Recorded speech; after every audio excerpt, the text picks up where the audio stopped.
Bonjour, this is Margot and I just woke up.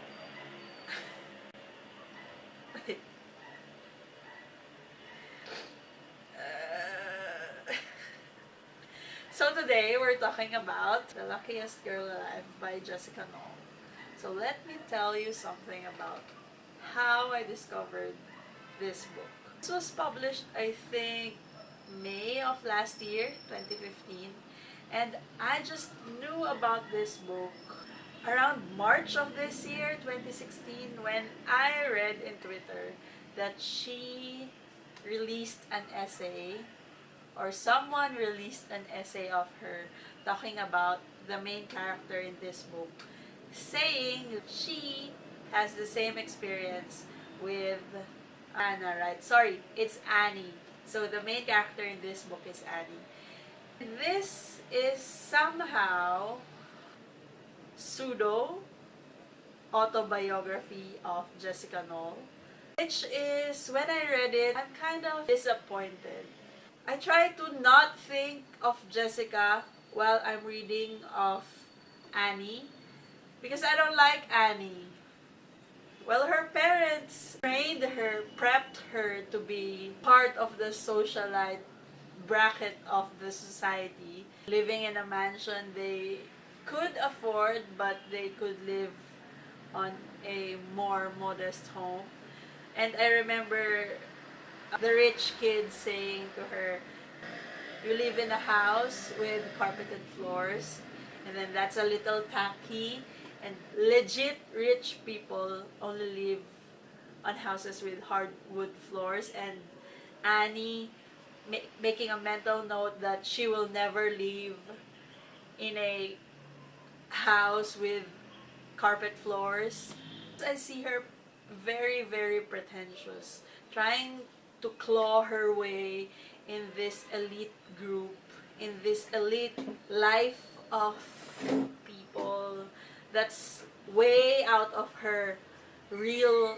Well, it's not spoiler that Annie gets raped in this book, in this story. And yes, I feel sad for Annie as well as Jessica having to go through that experience. So what I liked about this story is, although Annie is pretentious, as I always say she's honest in this book, telling people that she's trying to make her way, trying to fake her way to this social class. And if Jessica is telling us that she is Annie in this book, does that also mean that those parts are also her?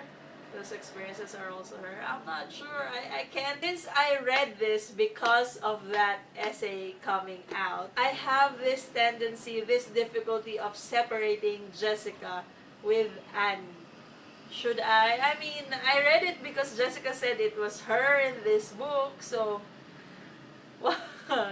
I almost DNF this because I was so pissed with Annie, and I was like, no, I don't like the character. Again, she's too pretentious for my liking. I'm not a fan of social climbers, and I think Annie is one. And I don't want to see Jessica Knoll as a social climber because I loved her essay, but I don't like the character or the story here. So I'm really torn about this. I would recommend this to people who wants to read dark stuff. Dark in a way that it talks about women's experience with rape and how they survive living the next years of their life with that under their rug. This book sounds like the book What We Saw by Hartzler, but in reverse. Because in this book, we are reading from the victim's perspective, but on that other book, we are reading through the perspective of all the people surrounding the victim. But it's the same. They're talking about a woman, a girl, a lady who was raped. I gave this book 3 out of 5 stars. That's it. See you next time. A bientôt!